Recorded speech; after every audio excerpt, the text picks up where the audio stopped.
एक घाटी जहां प्रवेश करने वाले कभी वापस नहीं लौटते।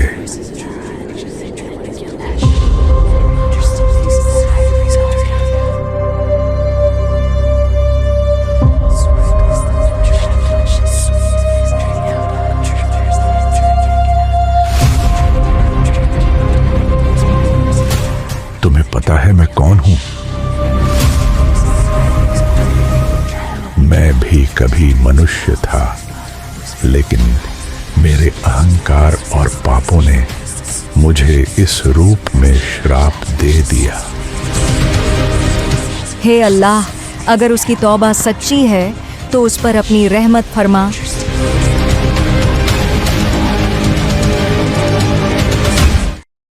एक सुदूर गांव में, जहां नदी के किनारे हरे भरे खेत और पेड़ों के घने झुरमुट थे, एक गुणी लड़की मरियम अपने माता पिता के साथ रहती थी।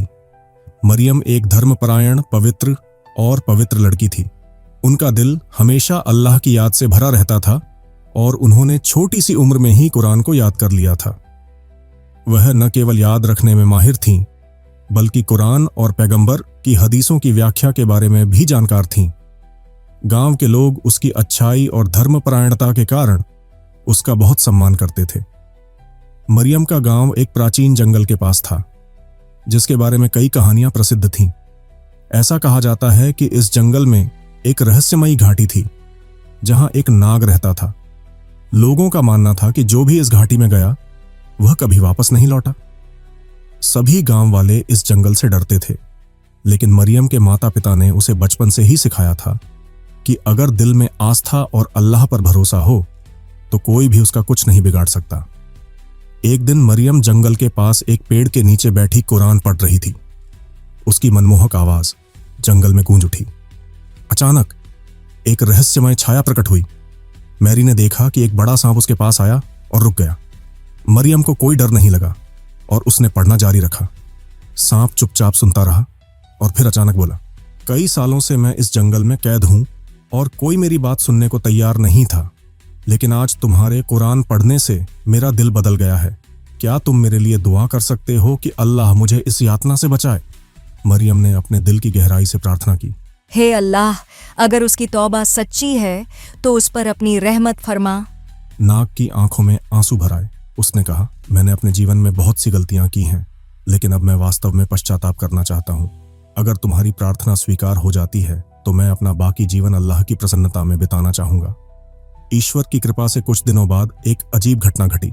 मरियम ने सपने में एक बुजुर्ग को देखा जो उससे कह रहा था, हे धन्य बेटी, तुम्हारी प्रार्थना स्वीकार कर ली गई है, लेकिन सांप को एक अंतिम परीक्षा से गुजरना होगा।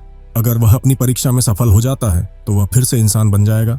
जब मरियम ने यह स्वप्न सांप को बताया तो उसने विनम्रतापूर्वक परमेश्वर से सहायता मांगी।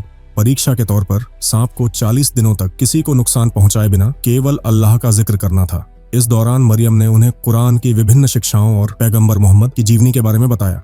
40 दिन पूरे होने के बाद एक रात प्रकाश की एक चमक हुई और सर्प एक सुंदर मनुष्य में परिवर्तित हो गया। वह सचमुच एक राजकुमार था। मरियम ने अल्लाह का शुक्रिया अदा किया और सांप, जो अब फिर से राजकुमार हसन बन गया था, मरियम के माता पिता के पास गया और उनसे अपने पापों के लिए क्षमा मांगी। उन्होंने कहा, मैं मरियम के ज्ञान और अच्छाई से बहुत प्रभावित हूँ। अगर आप मुझे इजाजत दें तो मैं उससे शादी करना चाहता हूँ, ताकि हम दोनों अल्लाह के धर्म का पालन कर सकें।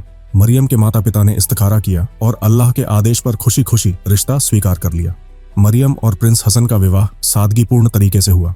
विवाह के बाद हसन ने अपना राज्य पुनः प्राप्त कर लिया और एक सदाचारी शासक बन गया।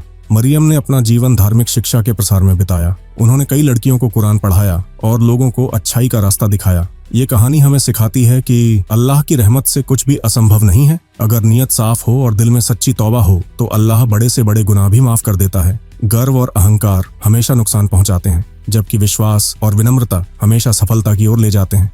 मरियम की भलाई और धैर्य ने एक सांप का जीवन बदल दिया और एक पापी को परमेश्वर के मार्ग पर ला दिया।